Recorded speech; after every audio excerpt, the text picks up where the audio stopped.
Good morning, John. I love Tumblr text posts as they rise to the top of the most massive slush pile in the history of the universe, getting 6 or even 7 figures of notes, accumulating the endorsement of seemingly everyone. They become almost objectively great. Like no one could argue with their greatness. And when I read them, I usually agree. A nugget of insight, a fascinating explanation, a truly daring set of puns. Those text posts that break out into virality are the height of a form. A pretty weird form. Agreed. But I also like the Tumblr text post because, like all media, they say a lot about the culture that creates and honors and promotes them. And here's one that I came across quite a while ago that kind of stuck with me. What I'm really terrified of is leading an average, ordinary life with a regular job, an invariable routine, planned holidays, an average household, fixed responsibilities, and not doing anything different to be remembered by. This post has around 500,000 notes. And that makes me a little worried because, John, as you have for some reason repeatedly driven home over and over again,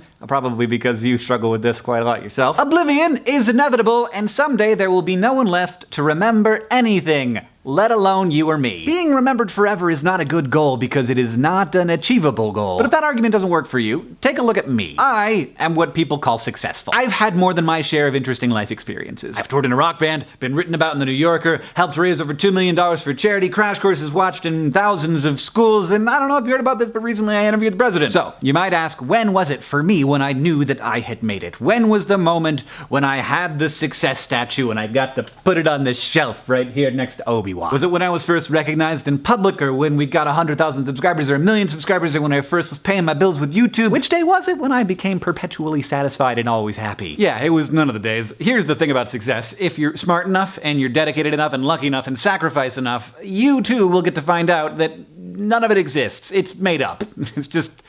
It's not a real thing. You get successes, but you don't get success. The whole of everything of it does not lie on that arbitrary yet remarkable thing that you did that everyone says, yes, that counts. I've had those things, and they do not bring long-term satisfaction. The satisfaction, the joy, that comes from solving problems and making things. And oftentimes the recognition isn't even a necessary part of the process. So if I have any advice for the 500,000 people who either liked or reblogged that text post on Tumblr, here it is. Instead of thinking about what you will and won't accomplish in your life, think about the problems that you have helped solve and you will help solve, and the things that you're gonna help make and that you've already helped make. I don't think I'm alone in feeling like the things that we help make and the problems that we help solve, those are the things that really matter. The things that actually affect the world and that actually make us happy. And maybe every person is unremarkable in that we all make things every day. We make happiness, and we make families, and we make sandwiches, and most fantastically of all, we make ourselves. John, I'll see you on Tuesday. End screen. And you know why we love video games so much? Because they give us clear, defined problems to solve and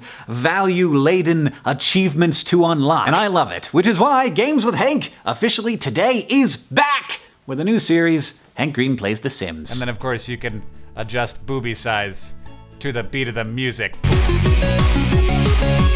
Meet Jimmy Carter. He is like 90 years old, so let's go ahead and make him an old man. Oh, good. So, Jimmy Carter. I mean, I guess we could give him emo hair. Oh, no, what have I done? Oh, yeah, you look great. You're in great shape, Jimmy. Leader of the free world. That's not a lifetime wish, Jimmy Carter. You already got to do that.